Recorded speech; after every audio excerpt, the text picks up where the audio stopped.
आऊज़ु बिल्लाहि मिनश शैतानिर रजीम बिस्मिल्लाहिर रहमानिर रहीम। नौली फैक्ट्री के मुअज़्ज़ज़ साथियों, अस्सलाम वालेकुम। मुहर्रमुल हराम इस्लामी कैलेंडर का पहला महीना है जिसे हुर्मत वाला महीना होने का एजाज़ हासिल है। इस माह मोहतरम की अहमियत की अगरचे और भी कई वजूहात हैं, लेकिन इसकी अहमियत की सबसे बड़ी वजह साल सन 62 हिजरी में सामने आई, जब यजीदियत के मुकाबले में हुसैनियत ने तारीख़ इंसानी की सबसे बड़ी कुर्बानी देते हुए मुहर्रमुल हराम के पहले अशरे को अमर कर दिया। और यहाँ एक और बात काबिल गौर है कि इस्लामी कैलेंडर का ये पहला महीना ही एक ऐसे जामे और ज़िंदगी से भरपूर पैगाम का हामिल है जिसमें जमात मुस्लिमीन के लिए इस कायनात की तामीर के तमाम राज पिन्हा हैं। लेकिन आज की इस वीडियो में हम वाक़या करबला के असबाब बयान करने की कोशिश करेंगे,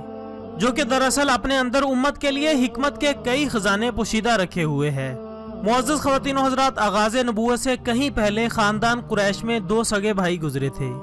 जिनमें से एक का नाम हाशिम और दूसरे का नाम उमिया था। हाशिम को इनकी नेक सीरती और खाना खुदा के मुतवल्ली होने की बदौलत मुआशरे में एक बाइज्जत और काबिल एहतराम मुकाम हासिल था, जबकि इनके भाई उमिया को तंग नजरी और नाकाबिल रश्क किरदार की बदौलत इज्जत की निगाह से नहीं देखा जाता था, जिसकी वजह से उमिया के दिल में दुश्मनी के जज्बात जन्म लेने लगे। उमिया ने कई दफा ऐसे इकदामात भी उठाए जिनकी वजह से इसे अपने भाई हाशिम के मुकाबले में ज्यादा इज्जत मिल सके, जो कि मुमकिन ना हो सका, और बाहमी मुनाफरत जो कि दर हकीकत यकतरफा थी बढ़ती रही। और उमिया के दिल में पैदा होने वाली इस नफरत ने न सिर्फ इसकी जिंदगी बल्कि मरने के बाद भी नस्लों तक ये सफर जारी रखा, जबकि हाशिम की औलाद को आगे चलकर बनु हाशिम और इसी तरह उमिया की औलाद को बनी उमिया का लक़ब देते हुए ये दोनों खानदान कुरैश की दो शाखों में तब्दील हो गए। नाज़रीन गिरामी, ये सन 571 ईस्वी का साल था जब अल्लाह रब्बुल इज़्ज़त ने इस कायनात पर अपनी रहमतें तमाम करने का फैसला करते हुए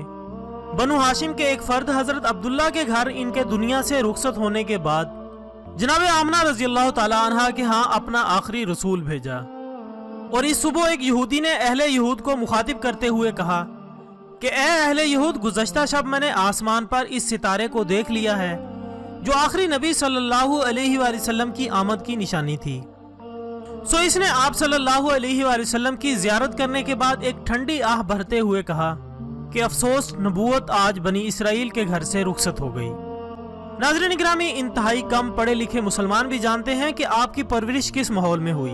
और जब आप शऊरी उम्र में दाखिल हुए तो बदतरीन दुश्मन भी आपको सादिक और अमीन कहने पर मजबूर थे। ये दरअसल इस किरदार का मोजज़ा था जो फितरत की सरपरस्ती में अल्लाह ने आपको अता फरमाया था। और जब आपकी उम्र अजीज ने 40 साल का सफर तय कर लिया तो एक दिन गारे हिरा में जनाब जिब्राइल अलैहिस्सलाम की आमद हुई और आप सल्लल्लाहु अलैहि वसल्लम को मकाम नबूवत से सरफराज कर दिया गया, जिसके बाद आप सल्लल्लाहु अलैहि वसल्लम ने हुक्म इलाही से तबलीग का सफर शुरू किया। तो अगरचे सारा कुरैश ही आप सल्लल्लाहु अलैहि वसल्लम का मुखालिफ था, लेकिन तारीख गवाह है कि बनु उमिया के लिए बनु हाशिम के यहाँ नबूवत सबसे ज्यादा तकलीफ दे थी। सो औराके तारीख के मुताबिक सरदारान कुरैश और मुसलमानों के दरमियान लड़ी जाने वाली तकरीबन तमाम जंगों की क़ियादत बनु उमिया के सरदार अबू सुफियान के पास थी, जिसने इस्लाम को मिटाने के लिए अपना तन मन धन दाव पर लगा दिया। अबू जहल तो जंगे बदर में ही जहन्नम वासिल हो चुका था, लेकिन अबू सुफियान ने फतह मक्का तक एक बदतरीन दुश्मन इस्लाम का किरदार अदा किया। नाज़रीन गिरामी, फिर वक्त ने करवट बदली और जब 11 जनवरी सन 630 ईस्वी को नबी अकरम हजरत मोहम्मद मुस्तफ़ा सल्लल्लाहु अलैहि वसल्लम की क़यादत में शहर मक्का फतह हुआ,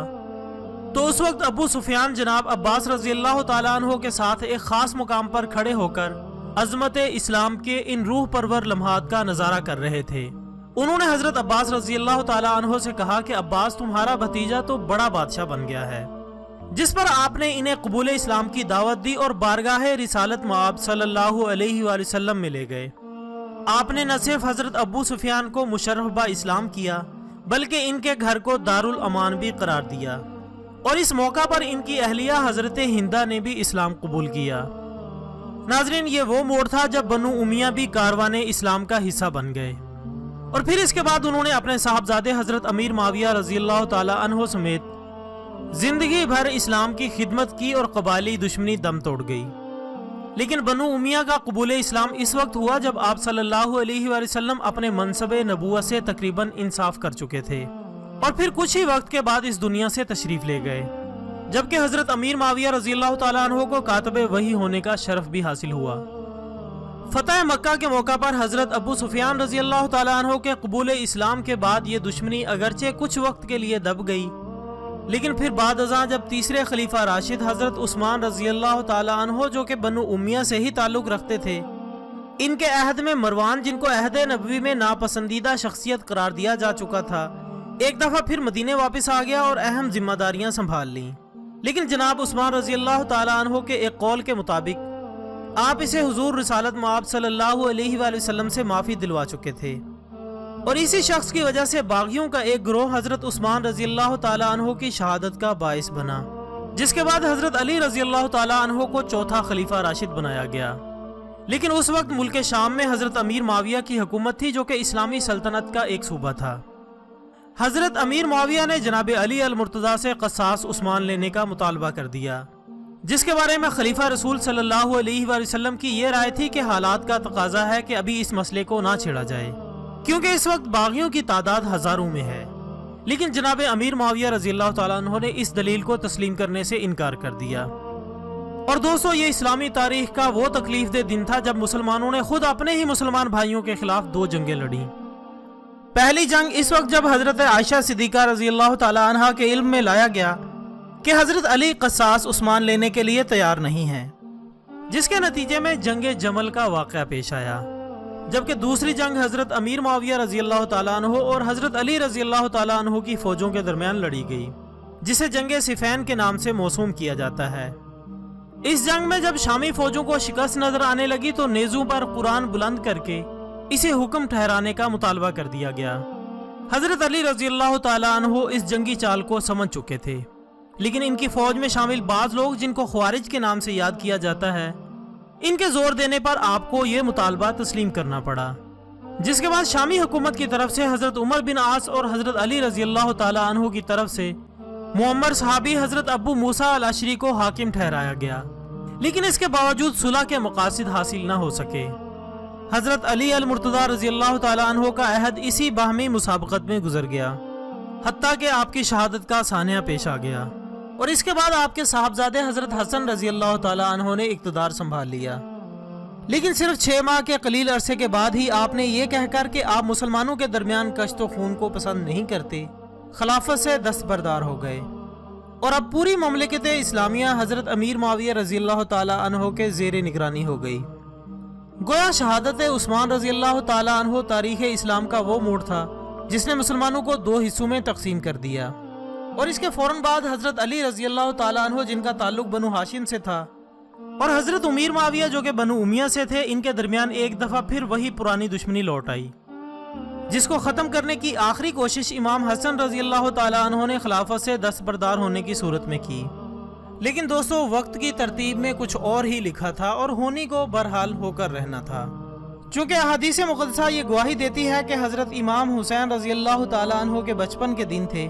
جب جبرائیل امین نے نبی پاک صلی اللہ علیہ وآلہ وسلم کو ایک خاک پیش کرتے ہوئے عرض کیا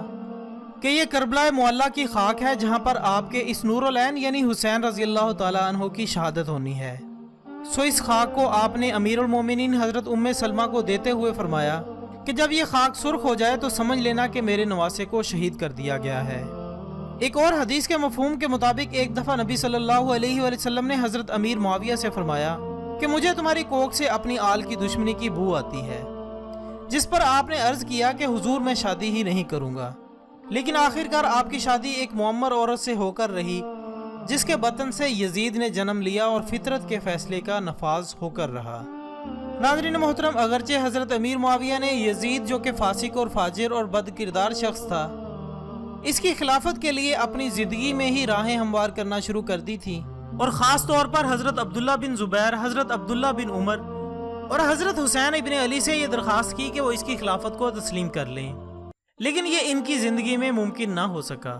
اور پھر ان کی وفات کے بعد یہ بدبخت جو ولی عہد نامزد ہو چکا تھا، اس نے سلطنت اسلامیہ کی باغ دوڑ سنبھال لی، اور اس کے فوراً بعد تمام علاقوں میں بیعت کا حکم نامہ جاری کر دیا۔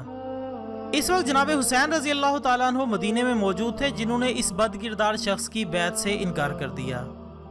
और हालात के तकाज़ों के पेश नज़र दरबार रिसालत मुआब सल्लल्लाहु अलैहि वसल्लम और खातून जन्नत हज़रत फातिमा ज़हरा के दरबार में हाज़िरी के बाद मक्का का क़सद किया।